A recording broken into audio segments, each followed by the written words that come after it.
All right, guys, it is time for your Sharp app top props in the NBA coming up next. All right, guys, we've got the top props that are still absolute fire. We are up over 71 units so far on the season, and that season actually started on March 1st for us when we first started posting these top props. Yesterday, we win just over 2 units. So hopefully you were following inside the app. Hope you had a great Easter. I was unable to put a video up because, holidays and dealing with family stuff. So we did not have a video, but we did have the post. Like I said, guys, you need to be following inside the app because I'll always post them in the app. You won't always get a video. And listen, it's all free. So check it out inside the app. Before I go over the games today and what we've got for the props tonight, I want to just show you guys how you should be maybe handling your bankroll, or at least just an idea, and then you can use this any way you really see fit for your own bankroll, your own strategies. But I'm going to take the top props and I'm going to show you how a $100 better would be doing if they follow just some sort of a system here on bankroll. Now, we always talk about bankroll and unit size, and I know some of you are confused with that. I've got videos on bankroll management, unit size inside the Sharp Academy, which you could find in the app, of course. But typically, we're looking to risk somewhere around 1 to 2%, or our unit size should be about 1 to 2% of our bankroll. So if you had a $10,000 bankroll, you should be risking somewhere between $100 and $200 for a unit. Not necessarily your risk, but your unit size should be about $100 or $200. Let's say we're going to be really conservative here and we're going with the $100 bet. So you're a $100 unit size better. You've got a $10,000 bankroll, and you've been playing these props, following them religiously, and getting them at the sports book that offers the best price, which, again, guys, you really need to be doing because that is going to get you the most profit that you can possibly get because you're getting the best prices. You don't see it necessarily if you're getting games that are minus 135 and you can get them at minus 130 elsewhere. You think, well, it's just a nickel on juice, but that adds up dramatically, trust me, over time. And I'll show you a video on that. I'll put a spreadsheet together for you on that one of these days in the future. But for today, let's just assume you're doing everything, you're following the props, and you are up 70, 71 plus units on the season. If you're the $100 better, the math's pretty easy. You'd be up about $7,100. Not too shabby when you started with a $10,000 bankroll, and now you've got $17,000 in the bank.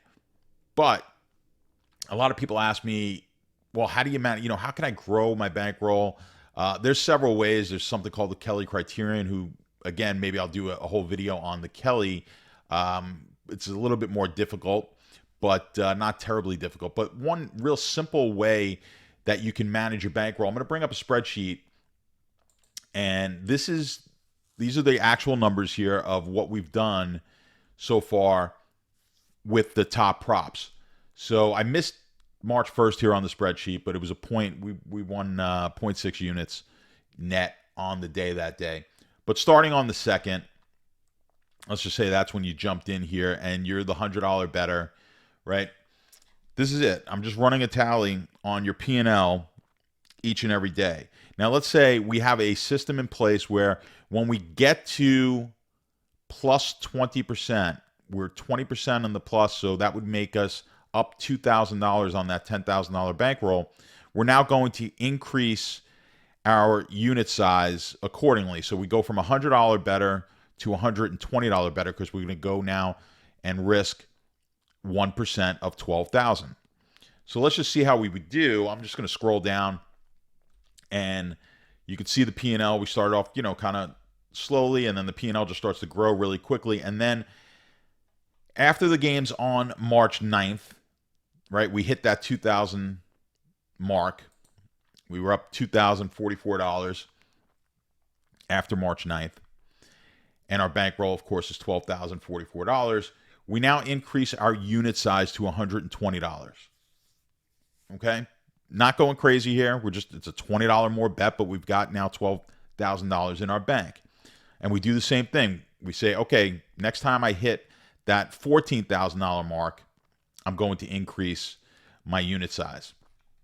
Right? So we scroll down again and we get to an additional 4,000 on March 25th. So March 26th, we're going to increase our unit size to 140. Simple, right? We scroll down. Now we got to get to 16,000 before we increase our unit size. And we do that just about a week ago. And we now increase our unit size to $160. Again, same strategy. We're going to get to 18,000 and increase our unit size to 180. And we do that just a few days later, right? We get really hot and we now increase to $180. And that's where we'd be right now. And if we look, these zeros are for today. We haven't yet got the results, obviously, for today.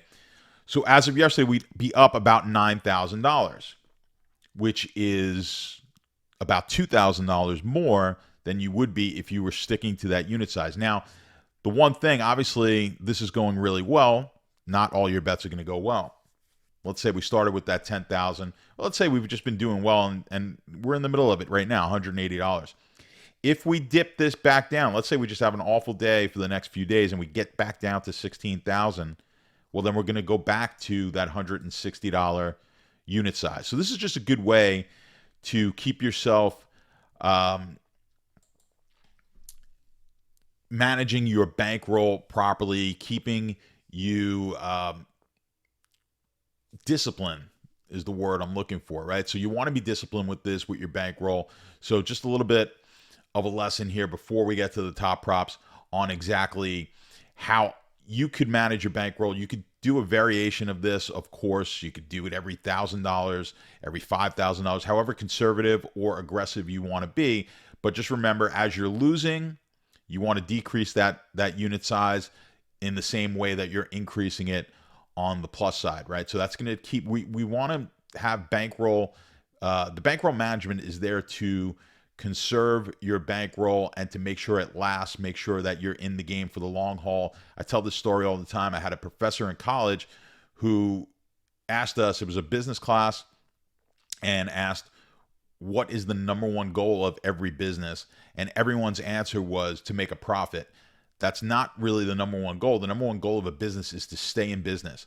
You'll never make a profit if you go out of business. Once you close the doors and you're done, that's it. There's no chance of making a profit. So you do everything in your power to keep yourself in business, and then hopefully the profit's going to come after that. That's how I look at sports betting and any sort of risk-taking endeavor. If I'm going to put it all on the line on one game, well, that's it. I'm risking it all on that one shot, when 3 months from now I may have the greatest idea and a great strategy, great system, but I just don't have the bankroll now to play it because I burnt it all in one day on a play. So keep yourself in the game. You're going to continue to get better at this.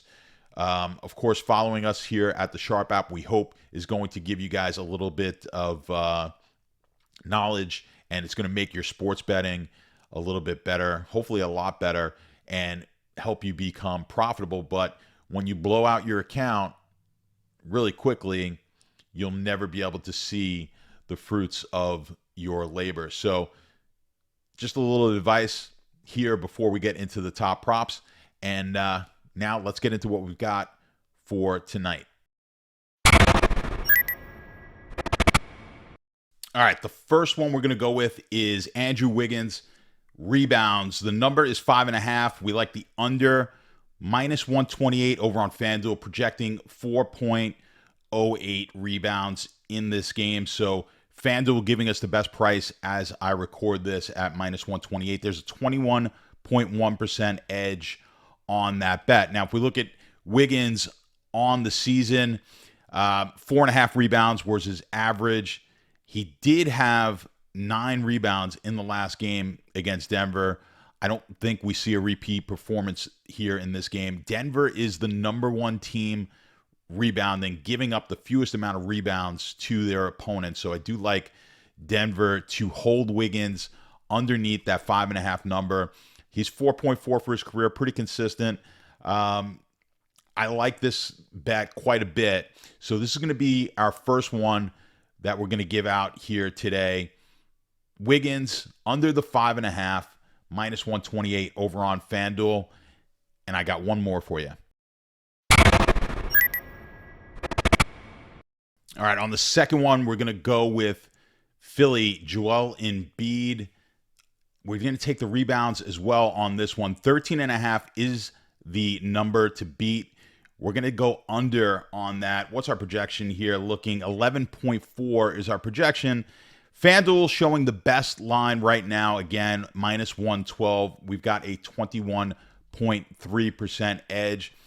And really not too crazy here as far as our projection. He's at 11.7 per game rebound guy over the course of the season, 11.4 for his career. Now, he had a really nice game rebounding-wise against Toronto in game one, 15 rebounds in that game.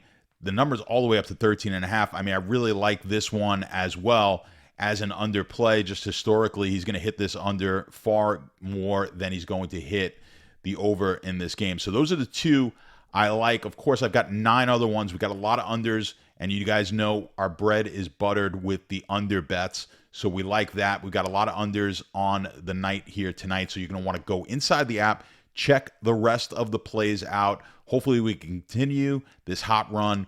And guys, again, let your friends know all about the Sharp app. Let them know about Sharp app on social media. Start sharing these videos, start liking, subscribing. It does us a lot of good and helps us continue to put the work in to make you guys some money here with sports betting, and hopefully you're enjoying it. So guys, good luck tonight. Let's put a couple more shekels in the wallet, and I'll see you guys tomorrow.